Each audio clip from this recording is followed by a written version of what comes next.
इसमें नवाब पान खाते थे। जी हाँ, नवाबों के लिए पान की डियोरिया बना के जाके पेश किया था। अवधी रमाल का पेज, ये अवध के समय पे यूज़ किए छपती। जी हाँ, बिल्कुल ये रनिंग कंडीशन में होता है सर जी, चलता हुआ बिल्कुल एकदम रनिंग कंडीशन। सर लाइट नहीं आई उससे पहले का है, ब्रिटिश काल इसका पीरियड है। ये सब अलग अलग तरह के कॉइन्स हैं। तो दोस्तों, लखनऊ को नवाबों का शहर कहा जाता है। लखनऊ की एक ऐसी जगह पे आए हैं जहाँ पे एंटीक चीज़ों को परचेज़ और सेल किया जाता है। जैसे फिल्मों में आपने शूटिंग देखी होगी, तो शूटिंग करते समय जो भी पुरानी अवध की चीज़ें यूज़ की जाती हैं, आज एक बहुत ही अच्छी जगह आपको लोकेशन दिखाने वाले हैं। तो आप लोग भी अगर कोई चीज़ ऐसी एंटीक ख़रीदना चाहते हैं तो आप लोग यहाँ पे आ सकते हैं। नाम है कालिका चिकन आर्ट एम्पोरियम। तो आइए दोस्तों, अंदर ले चलते हैं आपको। मेरा नाम विक्की चौधरी है और हमारी शॉप जो है सर परिवर्तन चौक से यूनिवर्सिटी रोड पे चलेंगे तो आप गोमती का ब्रिज आते हैं, से पहले जस्ट है। और इसका नाम है कालिका आर्ट एंड क्राफ्ट के नाम से हमारी शॉप है सर। और मैं कम से कम यहाँ से 15 साल से शॉप चला रहा हूँ अपनी एंटीक की। सारा सामान लगभग शूटिंग में ही जाता है रेंट पे, और मैं परचेज़ भी करता हूँ और सेल भी करता हूँ, तीनों काम है हमारे सर। बट ये कि हमारे पास अब लगभग एंटीक किस आइटम्स होते हैं जिसका हैंडीक्राफ्ट भी होता है और एंटीक्स भी रखता हूँ मैं। कुछ हमारे पास जैसे आप दिखा सकते हैं कि अवध के टाइम की ये हुक्के और खासदान, पानदान, और ये आपका युद्ध करने समय ये काम आता था वार के समय पर। तो ये अवध के काल में यूज़ नहीं, ये अवध करने से उससे भी ये ब्रिटिश है सर। ये ब्रिटिश जी ब्रिटिश है। अवध का तो ये आप देख रहे हैं, हुक्का है, पानदान है, खासदान है, पीकदान है, ये अवध का है सर। और ये क्या है सर? इसे बोलते हैं खासदान सर। पान की गिलोरियाँ बना के इसमें रखी जाती थी और नवाबों के सामने खोल के पेश की जाती थी। इसमें नवाब पान खाते थे। जी हाँ, नवाबों के लिए पान की गिलोरियाँ बना के जाके पेश की जाती थी। ये पानदान है सर जी, ये लगभग मुझे इसी कंडीशन में मिला था सर। इसमें कुछ सामान कम है लेकिन बहुत पीरियड पीस है, काफ़ी अवध काल का है। जी सर, अवध काल का है। हाँ जी, अवध काल का है। और ये किस मेटल का बनाते थे? ये कॉपर में है सर जी, क्योंकि अवध में कॉपर का ही क्रेज़ था, जबकि बड़ा सा क्रेज़ नहीं था सर। अच्छा, तो केवल कॉपर का ही यूज़ करते? हाँ जी, कॉपर ही ज़्यादा यूज़ करते। उनका मानना था कि हमारे कॉपर से हमारी बॉडी को काफ़ी ज़्यादा एनर्जी मिलती है। अच्छा, इस तरह से वो कॉपर के पानी पीना पसंद करते थे। ठीक है। ये ब्रास में है सर, ये ब्रिटिश टाइम का है। ये ब्रिटिश काल का ये ब्रिटिश है, इसमें पूरे में काम की है और नीचे भी पूरे में कार्विंग है इसकी। क्या होते थे, बहुत अच्छी नक्काशी देख सकते हैं आप। और ये डमी ग्रामाफोन है, ये डमी पीस है सर। मेरे पास रनिंग कंडीशन में भी होता है, जो हमारा शूटिंग में रेंट पे गया हुआ है और लखनऊ में, और अभी वो 3 दिन में आ जाएगा लखनऊ में वापस हमारे ठीक पास। है। तो अभी कहाँ की शूटिंग चल रही ये है? सर अलीगंज में शूटिंग चल रही है, वहाँ पे सामान हमारा रेंट पे गया हुआ है सर। अच्छा। वो कल परसों शायद ख़त्म हो जाएगी शूटिंग। कैंडल लैंप है, इसमें आप कैंडल लगा सकते हैं। ये इसमें कैंडल आती तो है। ये ब्रिटिश काल ये का है? नहीं, ब्रिटिश काल नहीं है सर, बहुत मुझसे बहुत लेट का है। अच्छा अच्छा, पहले का है उससे। ये पुराना कैमरा है ब्रिटिश काल का, ओल्ड कैमरा। ये पूरा ऐसे बन जाता है लगभग। इसका नाम है सुवेगा मोपेड। ये ब्रिटिश काल की मोपेड है, बहुत खूबसूरत है। अभी मैं इसे कंप्लीट करवा रहा हूँ लगभग, इसमें कुछ सामान काम बाकी है अभी, और जल्दी तैयार हो जाएगी हमारे पास। ये भी लोग शूटिंग मांगते हैं, इसका तो ज़्यादा क्रेज़ होता है, इसलिए मैं तैयार करा रहा हूँ इसको। अवधी रमाल का पेज, ये अवध के समय पे यूज़ किए छपती थी, जो चित्र दवा सकती थी। इसमें लिखा हुआ है और रावण लंका कांड 33 नंबर। इस तरह से सबका अलग अलग होता है। इसमें लिखा हुआ है रामायण वाटिका कांड। ये लगभग कितने साल पुरानी होगी? ये 80 ईयर्स 90 ईयर्स समथिंग। भाषा कौन सी? ये अवधी भाषा है, उर्दू और हिंदी को मिला के बनती थी अवधी भाषा। अच्छा, हिंदी और उर्दू को मिला के अवधी भाषा जी बनती थी अवधी भाषा, वो अवधी भाषा में है। तो ये तो पढ़ना बहुत मुश्किल है। बहुत मुश्किल, पढ़ देंगे पर आप समझ नहीं पाएंगे इसका मतलब।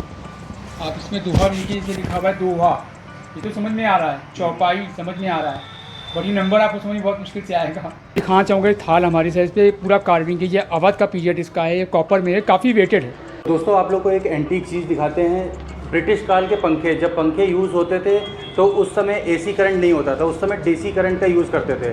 तो घरों में या महलों में जो करंट होता था वो उस समय अंग्रेज़ों के काल में डीसी करंट यूज़ होता था। तो आइए दिखाते हैं आप। काफ़ी हैवी होते हैं ये पंखे, ये देखिए, ये देखिए, बहुत ब्रिटिश काल में ये यूज़ होते थे।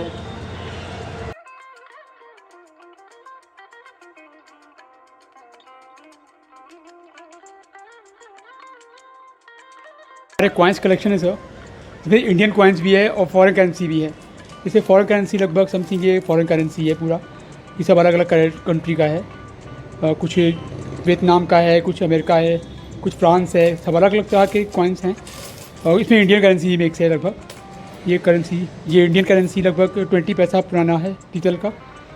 शौक होता है कि कॉइन्स इकट्ठा करने का। हाँ हाँ तो बिल्कुल वो कलेक्शन लोग कर सकते हैं। मतलब जैसे खरीदना चाहें तो यहाँ से खरीद हाँ सकते हैं। बिल्कुल आ सकते हैं, बिल्कुल जी। आप मुझसे सेल भी कर सकते हैं, मुझसे परचेज भी कर सकते हैं, दोनों काम है। ठीक है, अगर वो लोग कहते हैं कि इस काल का हमें चाहिए तो आप लोग अवेलेबल करा देते हो? हाँ बिल्कुल, मैं अरेंज कर दूंगा उसको। अरेंज कर देते हाँ हो? जी, इंग्लैंड का है सर ये स्विच है बटन, जैसे इलेक्ट्रिक वाला होता है ना, डीसी वाला, हाँ। ये डीसी कनेक्शन का है, डीसी कनेक्शन। ये डीसी का। अच्छा, ये स्विच है। ये स्विच है सर, काम करेगा।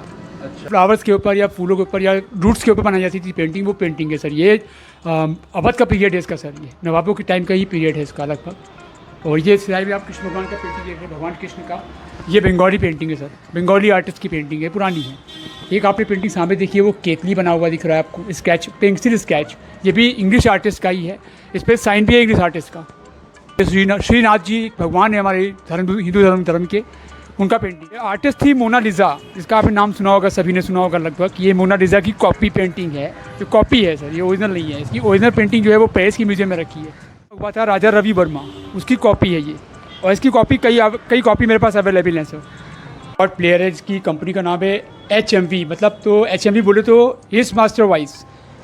हिस मास्टर वाइस एक ब्रिटिश का कंपनी था, जो रिकॉर्ड प्लेयर और चेंजर ही बनाया करती थी इसे। तो ग्रामाफोन ने उसने बनाया और रिकॉर्ड्स भी उसने बनाए। ये उस कंपनी का रिकॉर्ड प्लेयर है, ये रनिंग कंडीशन में है लगभग। इसका स्पीकर ये है सर, बैक साइड आप देख सकते हैं, इसका कनेक्शन यहाँ पे है। ये रिकॉर्ड प्लेयर, ये मैं रेंट पे भी देता हूँ सर, और इसे परचेज भी करता हूँ। और ये किसी के पास है, मैं सेल भी कर लेता हूँ। जी हाँ बिल्कुल, ये रनिंग कंडीशन में होता है सर, ये चलता हुआ बिल्कुल एकदम रनिंग कंडीशन में होता है। ठीक है, तो इसको अगर जैसे रेंट पे लेना हो? हाँ सर, इसका रेंट जो है हम लोग का पैकेज होता है सर, 2 दिन का, 1 दिन का, और हफ्ते भर का, मंथली का, या 6 मंथ का, ऐसे पैकेज होता है सर हमारा। जैसे हफ्ते भर के लिए लेना हो तो क्या प्राइस पड़ेगा सर पर डे के हिसाब से मैं लेता हूँ 400 रुपये पर डे। 400 रुपये जी, 400 पर डे लेता हूँ सर। आप सुबह में हमारे को देंगे और शाम को मुझे रिटर्न करेंगे। परचेज करना हो? हाँ जी, परचेज़ के लिए दाम इसका सर, जो मैं अगर बेचूंगा, मैं सेल करूँगा तो मैं आपको दे दूँगा लगभग ये 4000 या 5000 के आसपास, रनिंग कंडीशन में सर। ठीक है।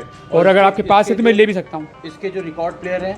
हाँ जी, रिकॉर्ड से मैं अलग होते हैं सर। ये 50 रुपीज़ पीस है, 40 रुपीज़ पीस है, 100 रुपये पीस भी है। तो ये मैं परचेज भी कर सकता हूँ, दोनों काम है हमारे पास। मैं आपको ले भी सकता हूँ आपसे, और आपको दे भी सकता हूँ, दोनों बात। तो आप मतलब घरों में जैसे कोई पुरानी चीज़ है, जैसे अवधि ज़माने की है, या बहुत काफ़ी एंटीक चीज़ें हैं, कॉइन्स हैं, तो आप यहाँ पे ला के वो लोग परचेज़ कर सकते हैं? हाँ बिल्कुल बिल्कुल बिल्कुल। मैं अगर मुझे कॉल करेंगे तो मैं जाके देख भी सकता हूँ घर पे, और जो भी उनका रिचुअल रेट होगा मैं आपको दे सकता हूँ आराम से। ये प्रेस सर लाइट नहीं आई उससे पहले का है, और ब्रिटिश काल इसका पीरियड है। ये कैसे करते हैं ये भी आपको बताना बहुत मुश्किल है, मैं बताता हूँ। भट्टी होती थी ना, भट्टी, उसे गर्म करते थे। गर्म करने के बाद उसको काफ़ी ज़्यादा गर्म करने के बाद यहाँ पे जब इसमें गर्माहट आती थी ना, तो कपड़ों को प्रेस कर लिया करते थे। ये उस टाइप का, ये भी ऐसे ही लगभग भट्टी वाली है सर, इसको हम लोग भट्टी वाला प्रेस बोलते हैं। ये होता है आपको कोयले वाला प्रेस। इसमें ये चीज़ ये लगाई गई है कि इसमें गंदगी ना गिरने पाए, जो भी आग गर्म तो ज़्यादा गर्म ना हो, ये धुआं निकलने सिस्टम है इसका। ये बैक साइड से आग को बाहर निकालने का। अंग्रेज चले गए उसकी बात का है। ये ब्रिटिश काल का है, ब्रिटिश काल का। तो ये उस ज़माने का प्रेस है जब इलेक्ट्रिसिटी नहीं आई थी। ठीक, भट्टी पे गर्म करके उसमें आँच लगा के सेकते थे। जब ये गर्म हो जाता था तब हम उसे कपड़े में प्रेस करते थे, ताकि कपड़ा जलने मत पाए, कपड़े में दाग मत लगने पाए। और ये वाला भी प्रेस सर बहुत लेट है, काफ़ी ज़्यादा पुराना नहीं है, लगभग 30 साल 35 साल पीरियड है इसका। अच्छा, 30-35 साल पीरियड है इसका। इसका वेट कितना होगा? ये काफ़ी वेट ज़्यादा है सर, इसका वेट हमारे क्या लगभग 5 kg के आसपास से कम क्या होगा सर। रानियाँ जो हुआ करती थी वो किस टाइप की ज्वेलरी पहनती थी? सर अवध की ज्वेलरी कुछ अलग हुआ करती है, जैसे इसमें मछली का क्रेज आता था। अवध में मछली का मोनोग्राम बनाया गया, इसकी मछलियाँ मेरे पास अवेलेबल होंगी। मेरे पास अभी एक रखी है, मैं आपको दिखा सकता हूँ। ये मछली अवध की है सर जी, ये अवध का मोनोग्राम था। अब मछली का इसका क्या है, काफ़ी पीस होते थे, इसका पूरा झालर बनता था। ये आप देख रहे हैं, पूरी ज्वेलरी देख सकते हैं। ये पूरा इसमें बना करके एक ज्वेलरी तैयार की जाती थी। ये कंगन हाथ की हुआ करते थे, छोटे बच्चों की कंगन, या किसी लेडी का आ गया। नवाबों के काल का है जी, नवाबी काल का है सर। पूरा कॉपर है सर, ये पूरा कॉपर है, तांबा। जी हाँ, टोटल कॉपर है। ये आप प्लेट देख सकते हैं, ये भी अवध काल की है। काफ़ी ज़्यादा कार्विंग इसमें बहुत छाई हुई है। ये आज कार्विंग होना बहुत मुश्किल है हमारे हिसाब से, इसे कॉपी नहीं कर सकता कोई। हम बात करते हैं फरमान की। आपने फरमान का नाम सुना ही होगा सर जी, कि नवाबी टाइम में फरमान पहुँचाया करते थे। ये फरमान ले जाने का तरीका था।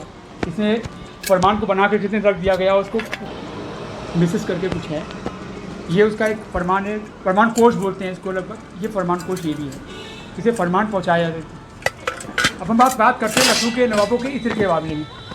नवाबी इत्र कैसा होता था और उसे कैसे यूज़ करते थे, आइए मैं दिखाता हूँ सर। ये देखिए नवाबी बॉक्स, इसे बोलते हैं इत्र बॉक्स, इतर बॉक्स बोलते हैं, ठीक है ना। ये कार्विंग आप देख रहे हैं ना, ये कार्विंग आज कॉपी करना बहुत मुश्किल है। इसको काम को बोलते हैं तारकसी का काम, लकड़ी के ऊपर तार का कसी का काम होता था। ये चारों तरफ इसमें काम ही काम है सर, आप देख सकते हैं चारों तरफ इसमें काम है। यहाँ तक कि इसमें लॉक भी है, सिस्टम भी है, आप इसमें चाला मार की चाबी लॉक कर सकते हैं। ये इत्र का शीशियाँ हैं इत्र की, ये शीशों में मीने का काम है, गोल्ड का काम है, इसे बोलते हैं सोने मीने का काम।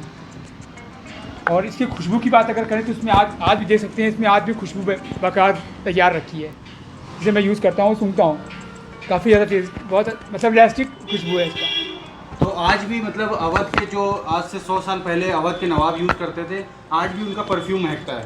हाँ जी बिल्कुल बिल्कुल महकता है। आज के परफ्यूम तो सड़ जाएंगे, लेकिन पहले परफ्यूम सड़ते नहीं थे सर। तो ऐसा क्या कारण था जो उस समय के काल के जो परफ्यूम बनाए जाते थे आज भी महकते हैं? जी ऐसा होता था सर जी कि पहले के परफ्यूम में क्या होता था कि आज तो जितने परफ्यूम यूज़ कर रहे हैं वो लगभग 99% केमिकल्स होते हैं। पहले के परफ्यूम में केमिकल्स या इत्र में केमिकल्स नहीं हुआ करता था सर जी, वो नेचुरली होता था। जैसे बरिया को पकड़ के उसको मार के उसका डंग निकाल के उसमें से खुशबू ले ली गई, तितलियों से ले ली गई, डायरेक्ट फूलों से फ्लावर से ले ली गई, इस तरह से इत्र बनते थे पहले ज़माने में। कन्नौज में इत्र का एक गढ़ था जो कि मैंने वहाँ पे देखा, उसके आप सर्च भी किया काफ़ी उसके बारे में, तो मुझे कुछ ऐसी किताबें मिली जिसमें मुझे जानकारी मिली कि कन्नौज में इत्र कुछ ऐसे बनता था। वहाँ के लोगों ने बताया कि हाँ ऐसा बनता था। और कौन कौन से फूलों का यूज़ किया जाता था? जैसे चमेली का, गुलाब का, आपका सनफ्लावर का यूज़ करते थे, और रजनीगंधा होता है। इस तरह के बहुत से फ्लावर्स थे जो आज भी मतलब फ्लावर से हर श्रृंगार का इसको भी इस्तेमाल करते थे। इसको पानी में खोला के इसका खुशबू निकालते थे सर जी। खुशबू आप देख चाहे तो ले सकते हैं, इसकी खुशबू बिल्कुल लेना चाहें। वाह, आज भी खुशबू आ रही है। ये पूरा पीओपी का काम देख रहे हैं आप, प्लस और पैस का काम है साइडों में। लोकेशन और लैंडमार्क बताइएगा। हाँ जी, मेरा लैंडमार्क सर ये आप अगर आप हजरतगंज की ओर से आ रहे हैं तो आप परिवर्तन चौक से university road, Hanuman Setu road जैसे आप चलते हैं ना तो गोमती का ब्रिज आता है। बस गोमती के ब्रिज जस्ट पहले आप देखेंगे अपने राइट पे आपको ट्रांसमिशन की बिल्डिंग मिलेगी, आचार्य नारायण देव समाधि का गेट है, बस गेट से बिल्कुल मिली हुई बिल्डिंग है। बिल्डिंग के जस्ट बगल में मेरी कारिका ज्वेलर्स के नाम से शॉप है।